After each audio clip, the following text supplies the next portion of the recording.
I went to go read about Peter walking on water and the trust to just keep your eyes on Jesus and go walk on water.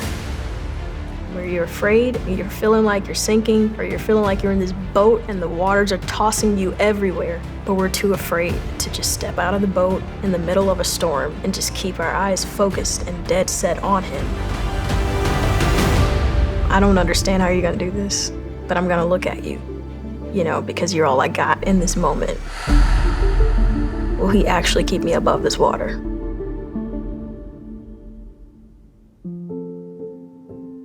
I am from Memphis, Tennessee. I grew up in a family of 5 children. I lived across the yard from my grandparents, and then I had my aunt and cousins who lived next to me as well. So I grew up very close to my family. My grandfather is a pastor. My dad co-pastored alongside him. So I'm a pastor's kid. It had its challenges, but I learned a lot from being able to observe my family live out their faith. When they're having a tough time, my grandmother, she'd start singing songs of praise. And I didn't realize how much that affected me. I was so fascinated with God because I saw him move, and I believed he was real because I saw what he was doing through those around me. But I was also very afraid of him in a way I think that wasn't very healthy. Will he send me to hell for this and this and this and this and this? But everyone felt so free, but I didn't really feel free. I just wondered, could this God actually love me? I was 5 years old, and the way my church worked was you would just get called up randomly to come sing a song, and they called me up to sing, and I remixed the ABC song. I was feeling like I was Stevie Wonder, but my family, they were like, I think this girl's got a gift. So my Aunt Carolyn, she would just have me sing at church from then on, all of the time.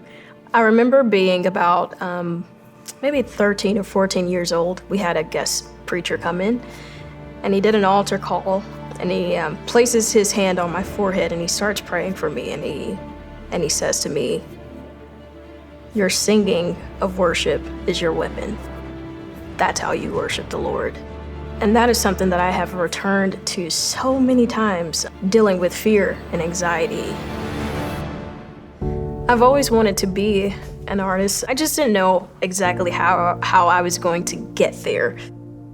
I loved pop music a lot. And growing up, I actually thought I wanted to do pop music.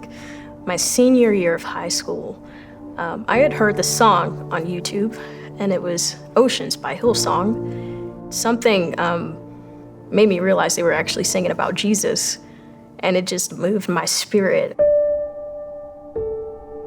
For the first time in my life, I accepted that God actually does love me, and that he sees me, and that he was with me in my darkest moments growing up. Worship music helped me get there, and also opening up the Word of God. I knew from that moment on, this is the kind of music that I really, really, really want to do. I think one of the experiences that really helped me see that was being a part of American Idol. I had progressed to, I think, the top 48 there. I knew I was gonna make it past to the next round. I just felt it. They're getting ready to announce who the top 24 will be. And sure enough, I was sent home. And I just did not want to accept no. And I struggled emotionally. I was just upset. I was afraid that I wouldn't get to live out my dreams. And I didn't know what was next. I just started praying to the Lord, and I had a moment with him where I just surrendered to his will and whatever that was going to be for my life. Whatever door the Lord opens, that's the door we will walk through. And whatever door he shuts, no matter how excited we were about it, we're going to allow that door to shut. And after that moment of surrender, doors just began to open.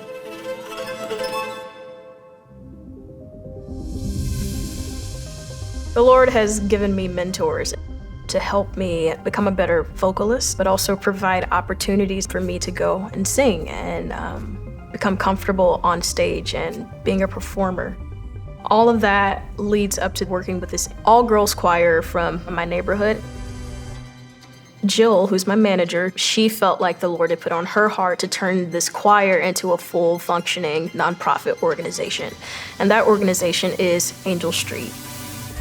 She looks at me one day and she says, "We need to get you on Toby Mac's team." We had a meeting with him. Initially, it was to just sign to his record label, Goatee. But at the time that I came in, his background vocalist, Nerva, was getting ready to transition away from being in Toby's band full-time. So, in the same year, I ended up signing to his label, but I also joined his band full-time. Being in the band gave me time to figure out who I was as an artist.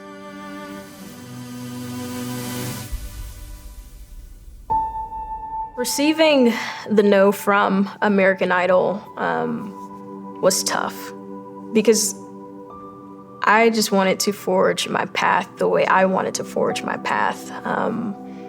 It was a journey of denial. I did not want to accept that that was his will for me.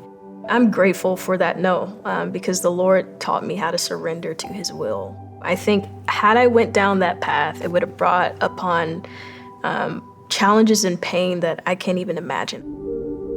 We used to sing this song in church all the time: "The safest place in the whole wide world is in the will of God." I carry it with me, especially now. I don't think it's worth stepping outside of God's will for anything on this earth. I think without the gospel, I don't think music would be all that worth it to me. Our ministries just rely heavily on his death and resurrection. How can I minister to people? How can I share my story in ways that impact people? Having compassion and empathy, knowing that every story is different. And this is why I try my best to be as aware as I can be on how I live amongst people who don't know the Lord. You want to be the believer that they remembered that was very kind to them, that actually showed them love, that didn't condemn them. I'm grateful I get to make music, but I'm also grateful I get to make music for something bigger than myself and bigger than success here.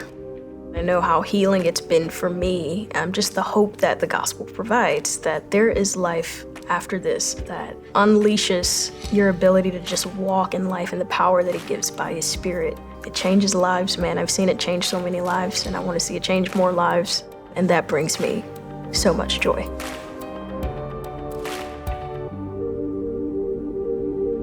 My name is Terrian, and I am second.